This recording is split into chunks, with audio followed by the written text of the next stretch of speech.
Bangladesh and India relations have a long history, and it is not expected to change overnight. Although we have a new government in power, but it will take time for the new government to make necessary changes. And how the Indian government will respond to the overtures that comes from Dhaka will also be an important aspect to be considered. So this is an opportunity for both India and Bangladesh to try to rectify whatever inadequacies they have in their bilateral relations and try to base the relations based on the national interest of the people, interest of the economy, and also interest of other sectors. So this is, I think, a timely opportunity for Bangladesh and India to recalibrate their approaches towards each other. The Indian government said that they will make the relation people-centric as when the new government took the sworn in the Indian Speaker, Mr. Om Birla, visited Bangladesh, and also during the funeral of the former Prime Minister Khaleda Zia, the Indian Foreign Minister Mr. Jaishankar visited Bangladesh.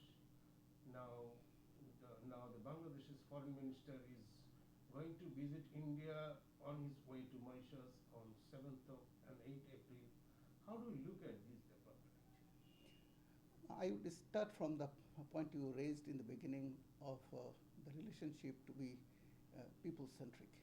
It is highly, I would say, positive for India to have sent the speaker and others to Dhaka to send a signal that they will be willing to engage in both content and symbolism as far as their relations with Bangladesh. This has been a positive thing. But as we try to rectify our relations, one thing we must note here that in the last 10-15 years, particularly in the later part of it, the Indian approach towards Bangladesh was not focused on people's interest of Bangladesh or people's expectation or aspiration of Bangladesh. It was more from the point of view of the government of the day's expectation vis-a-vis Indian interests. So that has to be something that has to be rectified. Now, when I say that, the issues that are going to be important for Bangladesh's people, likewise the Indian people, as an example, the issues related to the farmers. Now, what the farmers of Bangladesh, or for that matter in the neighborhood states of India, would think. What is their interest? Their interest lies in better utilization of the scarce natural resource of water, sharing of data on, say, climatological importance. So these are the things that the people would be interested in.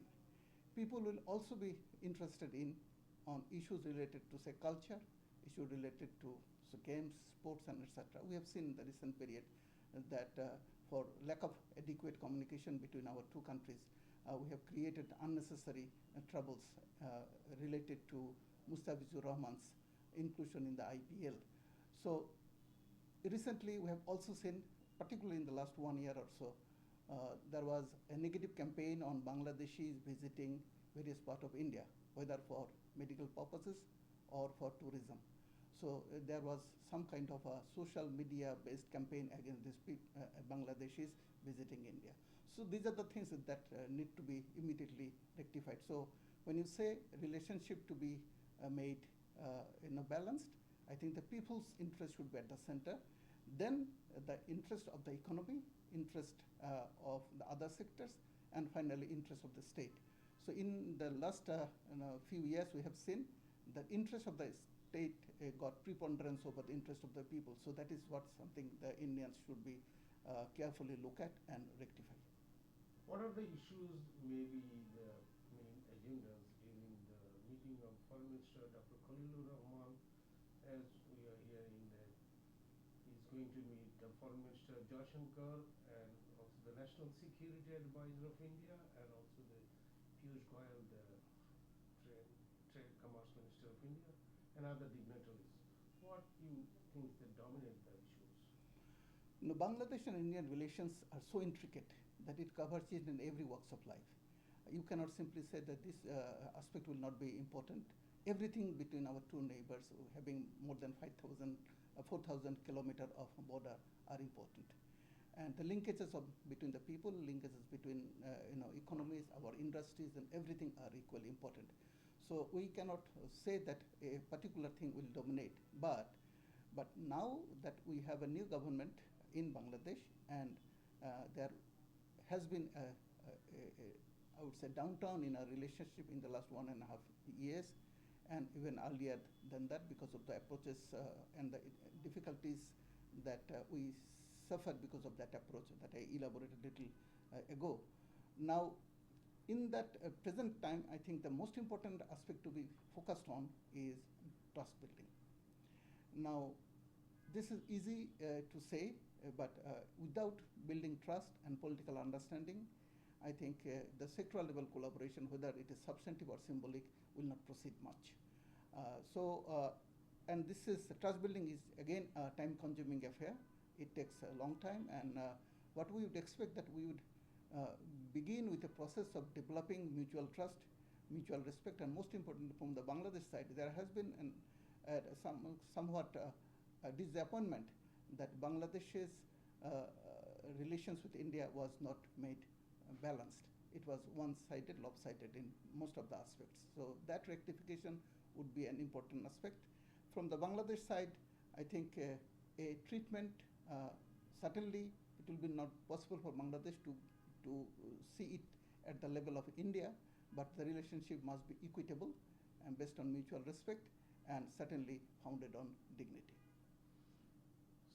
Do you think that the renewal of the Ganges water sharing treaty that expired on the December of this year, the 30-year treaty, will be on the agenda, and also the energy cooperation, which is very important for Bangladesh, could be, and also the trade and investment issue? Now, on all these three major blocks, I think there are areas to concentrate on.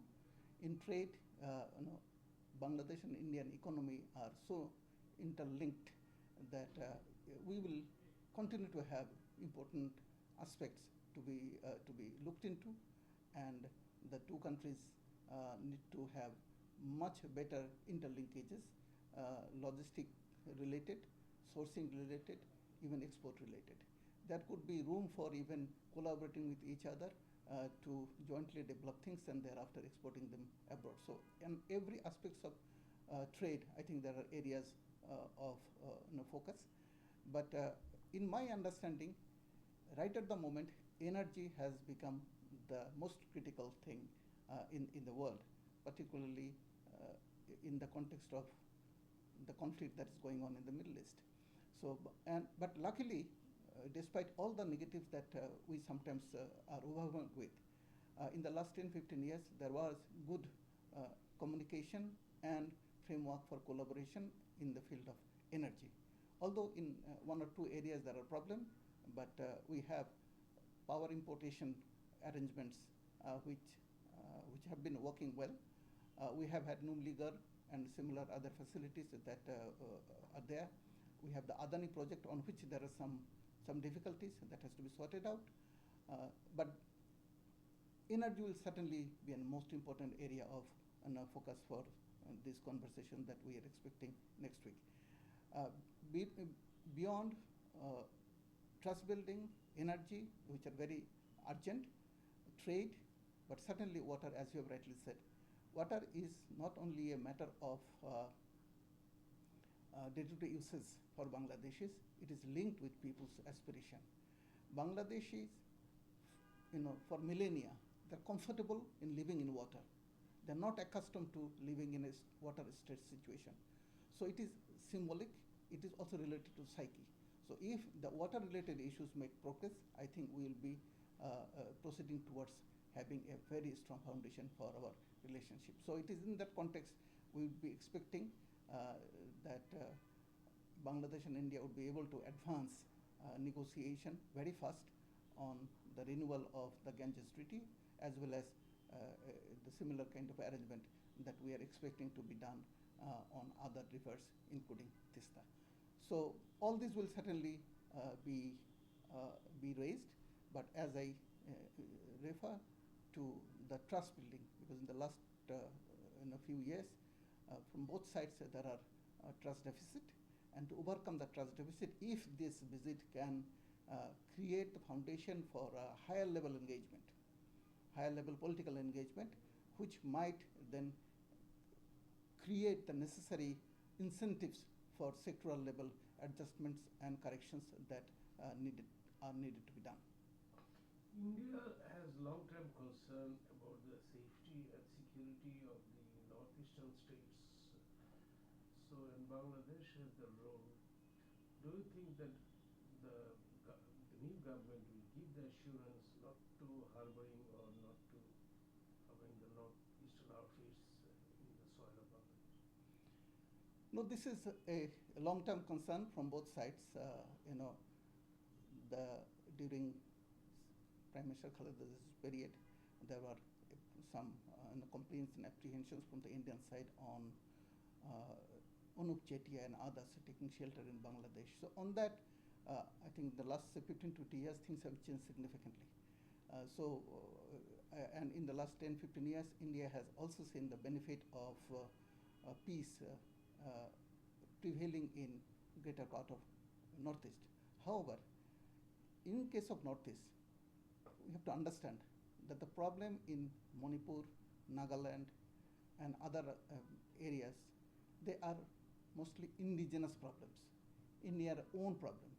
India will have to find solution to their own problem domestically through addressing the aspirations of the people of Northeast, of various denominations that live there. So it is for India. So it would be expected that India should try to address those issues domestically, but in that, Bangladesh should also try to give necessary assurance that it will remain aloof from anything of that sort. However, if we have also seen in the past that in case of Bangladesh, particularly in the Chittagong hill tracts, we have had difficulties in the past, and although there was an agreement in 1997, and in the recent years, we have seen some movement of subalterns between Indian states and Chittagong hill tracts. So this is something also that Bangladesh is concerned with. It's not that it is only Indian concern. So in the border, since it is porous border, it is concerning for both sides. So it will be better, it will be advisable for both sides to try to maintain deep engagements in the security domain and try to address and first understand and then address the concerns of each other. So security has been an important issue. It will remain an important issue. But at the same time, we must also think that we have to see it from a regional context also, sub-regional context. Peace prevailing in the Northeast and other parts of Eastern India and Bangladesh and Myanmar can be seen together. A problem related to smuggling, whether it is arms smuggling, or smuggling from other kinds, human trafficking, gun running, these are not a country-specific problem. So these problems will certainly require support from all countries, particularly Bangladesh, India, and in this particular case, also Myanmar. So there has to be a broader understanding on proceeding on all these issues. So it cannot be done alone. There has to be a overall comprehensive examination of the challenges, and we have to find solutions together. The Bangladesh's present government, headed by Prime Minister Tareq Rahman, they have emphasized on the regional cooperation as the former President Ziaur Rahman initiated for SAARC cooperation, and nowadays the Bangladesh's leadership are saying to revitalizing the SAARC process. Do you think the Bangladesh's foreign minister could also raise the regional cooperation, particularly the revitalization of South Asian cooperation? In the last 15 years, we have seen SAARC losing momentum. There are many reasons. One of the main reason was the lack of understanding between the two players, India and Pakistan. Although Bangladesh, Nepal, Sri Lanka, these countries have always been persistent in pursuing sub-regional and regional collaboration within SAARC. This creates an opportunity for everybody, and if we do not have regional level cooperation and integration, we all are going to lose in the final analysis. So it is better that regionalism comes back. And how this will come back, we do not know whether it will be in exact the same SAC or it will be a modified SAC. Why do I say modified SAC? Because there are expectations from India that in their understanding, SAC mechanism as it has been functioning since 1995 has not delivered to them. So there could be some examination into how the SAC mechanism could be adjusted if it is so required. Then that should be agreeable by all countries in the neighborhood. Certainly, if there is no collaboration between our countries, we will be going apart in many other areas. And as we always see that for a sensitive kind of a negotiation, like energy or even security, you need to have better trust building, and that trust building could be based on other issues which are easy to handle, like education, like health, like tourism. So these other softer issues, if could be taken to a deeper level, that will make the foundation strong on which you can build the edifice of sensitive collaboration like energy and security. So we have to revisit some of the aspects of SAC, and if required, the countries can think about bringing in newer elements. As an example, security is missing in SAC. And if you make a comparison between SAC and ASEAN, you will see that ASEAN was also suffering about similar level of mistrust and distrust. And to address that in the early 90s, ASEAN thought of bringing security as the third pillar of collaboration. Whether we are ready to do that in SAC, I do not know, but there could be some serious thinking about bringing in issues related to security within the domain of SAC. Now, that will be something all countries, including India and Pakistan, will have to be comfortable with. But if we do not do anything, we are actually creating ground for further distrust and mistrust. So it is advisable that we should be open to considering all kind of changes in the mechanism of SAC.